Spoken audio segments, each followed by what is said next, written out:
час, 2 часа, колкото време имате. И това се повтаря ден, всеки ден, 2 пъти на седмица, 3 пъти на седмица, толкова време, колкото имате, колкото по-често, толкова по-добре. Съответно, ако го правите за по-бързо забременяване, е по-добре да се прави. Нали, вижте си кога ви е овулацията или по време малко преди цикъл, за да може да ускорите действието.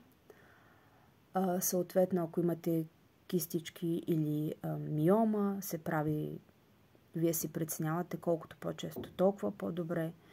За болезнен цикъл малко по-различен начин се процедира, прави се като парчета. Помните ли едно време какво се слагаше на бебчетата, ако сте на моята възраст, помните? Едно време се слагах един тензух и като парченци, като дамска превръзка, се слагаше на бебчето, ако се напишка. И това нещо се переше, нямаше памперси. Та намерете си едно парче, един тензух, сганете го като дамска превръзка, намажете го добре с рициново масло и си го сложете на интимния берег, точно като берег айде. Защо на немски ми идва тая дума? Като дамска превръзка си го сложете. Освен това и си го дръжте цяла вечер. Лягате така с парчето. Освен това може да направите и вътрешно третиране с екологично чисти биотампони. Гледайте да не са с някакви химикали. От чист памук да са. Напоявате ги много добре с рициново масло и си ги слагате и тях вътрешно и преспивате с тях 1 път, 2 пъти седмично и да видите как болезнената менструация просто няма да остане и помен от нея. Съответно, по същия начин става и третирането на гърдите и за мъжете, ако имат нещо на простатата или на половите органи. Третирането за хемороиди е по същия начин, с едно памуче натопено в рициново масло.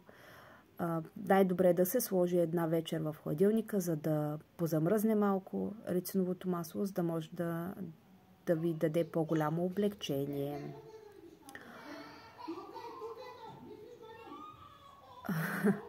Съответно, мисля, че не съм забравила нищо.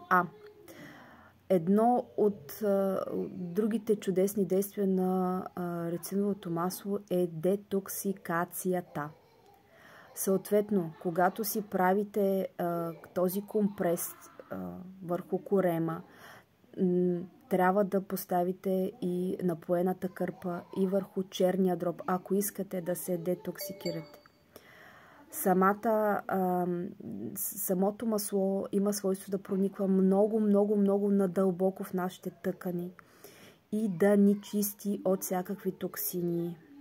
Така че, ако искате, ако нямате никакви такива проблеми с забременяване или всякакви такива, които изброих, ако искате просто да пречистите тялото си от токсини, направете същия компрес и с затопляне, какъвто споменах, но като слагате самото парче, натопено в рициново масло върху черния си дроб. И така останете 1-2 часа легнали и затоплени. Така, за цялото използване компреси трябва да използваме доста рициново масло. Отива много рициново масло. Да ви кажа честно, аз не намерих ефтино рициново масло в България. Като сметна, те го продават на 100 мл. 100 мл ще отиде за най-много. Зависи от това колко го ползвате. Но казах, че трябва да се използва щедро. Ще ви отиде за, половин месец. Така че, като сметнах, че го продават по 100 мл, това е на едро, което го продават, едва ли не 1 литър излизаше 270 лева и много се смях. Препоръчвам ви, ако не намерите вие някакъв производител или може и аз да не съм намерила, най-изгодно е да си поръчате по 1 литър от, или най-малко 1 литър от немският Амазон. Другото, което намерих за най-изгодно в България е, че рициновото масло е най-евтино в аптеките. Като сметнах колко се получава на литър, най-евтиното рициново масло е това, което се продава. Ето тук моето е 40 мл с една мигла бонус. 40 мл от аптеката струва 1,90. Сметнах, забравих сега колко съм сметнал, но това беше най-евтиният вариант. То, вярно, че е пестеливо, защото е много гъсто, обаче ни трябва доста, за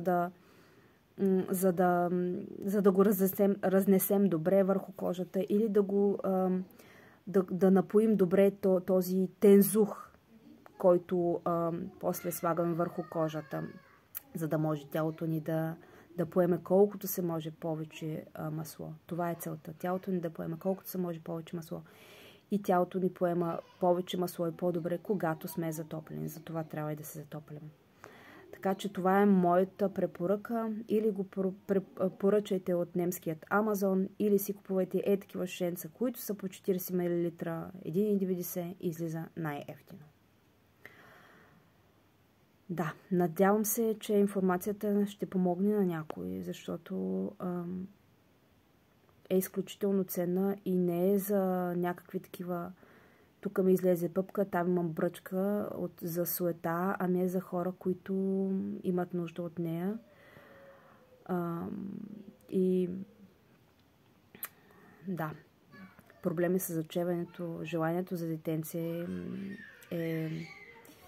Тук се чува едно детенце, сигурно и вие го чувате. Очевидно някой вкъщи е нямал проблеми с зачеването.